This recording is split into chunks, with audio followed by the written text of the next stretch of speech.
तो चलिए दोस्तों, जो हमने सीरीज शुरू की है क्वेश्चन आंसर को रटने की, रट्टाफिकेशन की, तो उसमें शुरू करते हैं आज चौथा टॉपिक मैकेनिक्स का, इंजीनियरिंग मैकेनिक्स का impulse momentum impact at work. इससे पहले हम तीन टॉपिक्स की ऑलरेडी बना चुके हैं। आपने नहीं देखी हैं तो उनको भी जल्दी से देख मारिए। आगे बढ़ते हैं। सबसे पहला क्वेश्चन है ये, a ball A mass m falls under gravity from height h and strike another ball of b mass m which is supported at rest on a spring of stiffness k. Assume perfect elastic impact immediately after the impact. बचाइए, assume perfect immediately after the impact क्या condition होगी? velocity of ball a will be 0. Answer P is the right answer.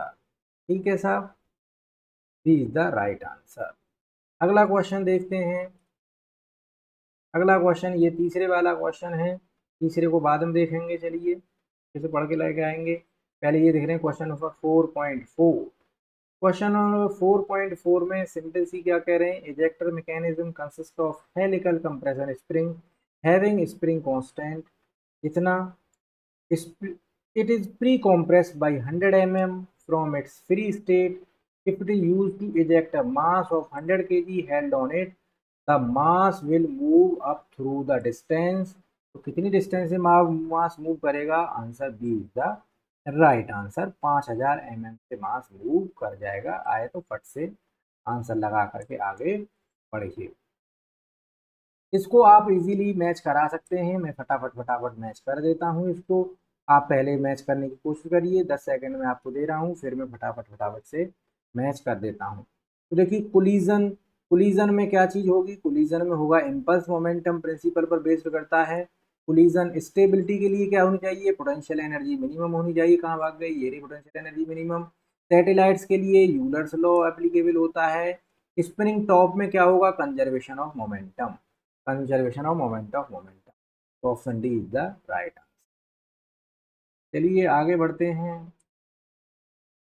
फिर देखिए, ये question repeat होके आ गया है। फिर से ये क्वेश्चन आ गया है। इसका आंसर है आपका, आंसर है इसका सी। 4.5 का आंसर है C, M V square upon T.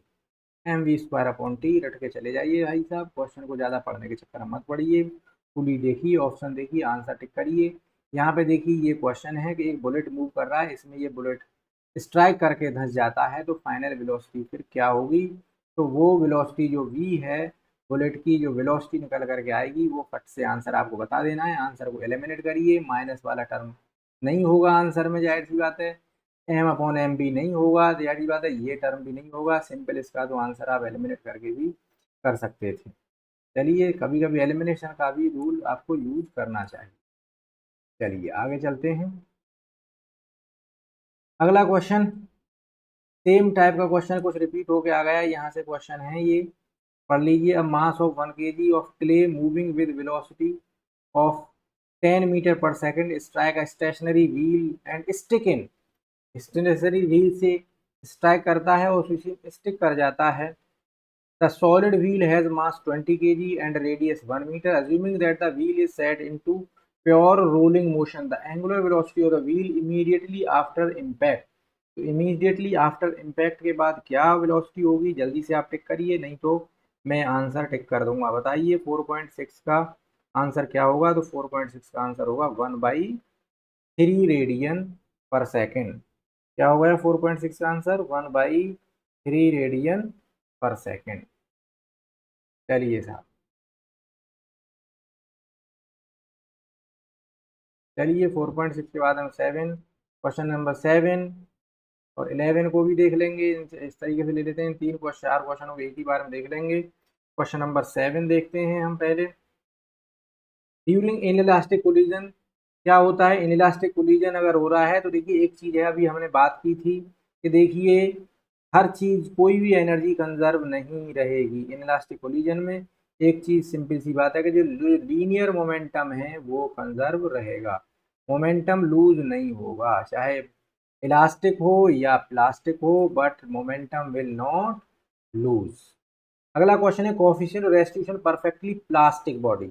Perfect plastic के केस में क्या होगा, परफेक्ट प्लास्टिक के केस में हो जाएगा 0 ए, 4.8 का 0 परफेक्ट प्लास्टिक के केस में 0 हो जाएगा कॉफिशिएंट जो है रेस्टिट्यूशन का, ठीक है ना। वैसे coefficient restitution E equal to होता है, यहाँ पे मैं लिख दूँ कि वेलोसिटी ऑफ अप्रोच या relative velocity after collision upon velocity of approach या relative velocity before collision, relative velocity after collision upon relative velocity of before collision, ये इसका फॉर्मूला होता है।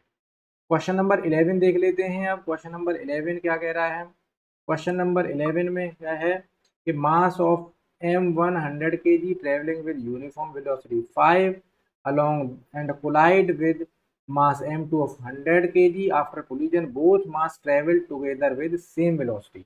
अब देखिए दोनों वेलोसिटी से सेम से चल रहे हैं, तो सिंपल सी बात क्या हो गई कि दोनों में रिलेटिव वेलोसिटी क्या हो गई आफ्टर कोलिजन 0, इसीलिए मैंने यहाँ पे लिख दिया था ये। तो relative velocity after collision in both of them is 0।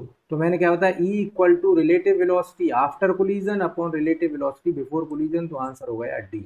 कुछ कुछ आंसरों को थोड़ा सा ही कंसेप्ट वालों को सबको थोड़ी याद करना है, कुछ कुछ को साथ साथ सॉल्व भी कर चलते हैं हल्के हल्के क्वेश्चन जो है, क्यों दोस्तों, ऐसा थोड़ी है सभी को। ये क्वेश्चन है, ये क्वेश्चन रिपीटेबल क्वेश्चन है। Annular disc has a mass m, inner radius r and outer radius 2r. The disk rolls on a flat surface without slipping. If the velocity of the center of the mass 2v, the kinetic energy of the disk is, बताइए जल्दी से, option में टिक करने वाला हूँ। Kinetic energy of disc is 13.11 13/11 mv²। ठीक है साहब, चलिए अगला क्वेश्चन देखते हैं। क्वेश्चन नंबर 13 को ही देख लेते हैं।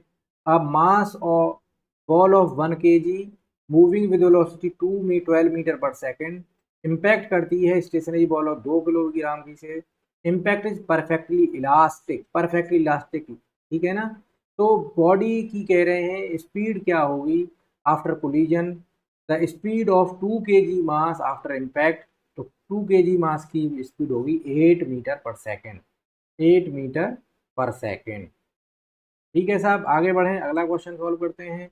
अब ball of 0.1 kg initially at rest dropped from height 1 metre, ball hits the ground and bounce off ground, upon impact with the ground velocity reduce to 20%, the height to which ball will raise, किस height तक ball raise करेगी।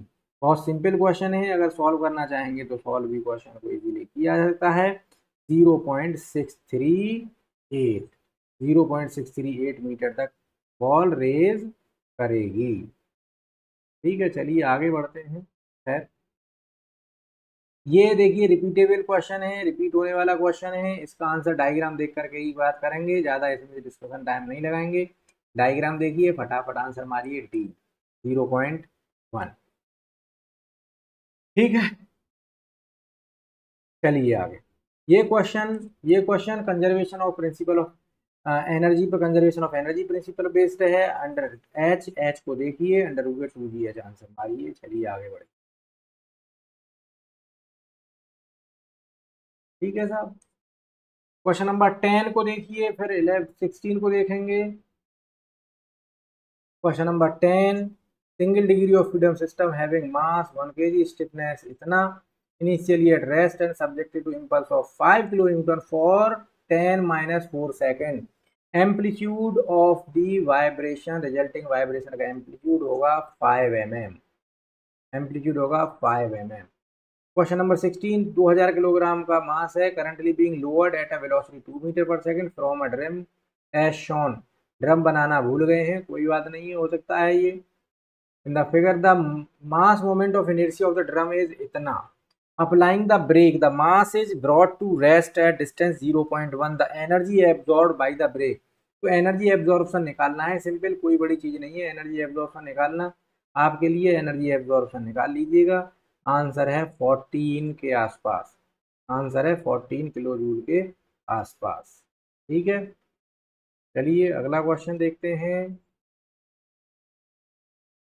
Question number 23, यहाँ पे कुछ questions बीच में miss हो गए हैं, एक पेज पूरा मिस हो गया है, हो गया तो हो गया है, इसीलिए डायग्राम नहीं है, डायग्राम रहा होगा लेकिन पेज मिस हो गया है दोस्तों।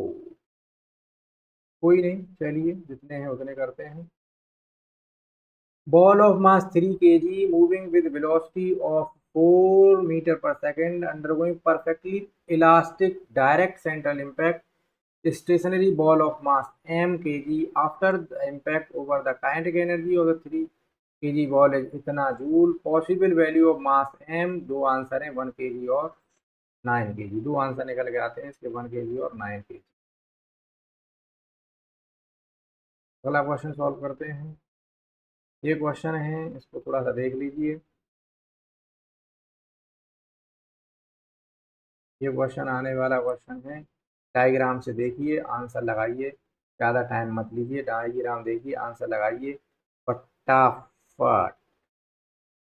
1.36, 1.36। डायग्राम देखिए, आंसर लगाइए, टाइम मत बर्बाद करिए। डायग्राम देखिए, आंसर लगाइए, बतावत अगर आपने याद कर रखा है तो फटाफट आंसर लगाइए, नहीं तो मैं टिक कर दूंगा। तो 0.95 आपकी सेवा के लिए लेकर के आए हैं। कोई बहुत ज़्यादा शौक तो नहीं है। डायग्राम देखिए, आंसर लगाइए। ऐसे क्वेश्चनों को डायग्राम देखकर आंसर लगाओ। डायग्राम देख करके आंसर लगाएंगे। बताइए क्वेश्चन नंबर 27 का आंसर। डायग्राम देखो, आंसर लगाओ। क्वेश्चन नंबर 28 का आंसर। डायग्राम देखो, आंसर लगाओ विदाउट एनी डिले। डायग्राम देखो, आंसर लगाओ। जब सॉल्व करोगे तो सॉल्व कर पाओगे क्या इसको? जा करके वहाँ पर 35 डिग्री नहीं सॉल्व करोगे तो सॉल्व कर भी पाओगे क्या? Thank you very much. ऐसे ही देखते रहिए वीडियो।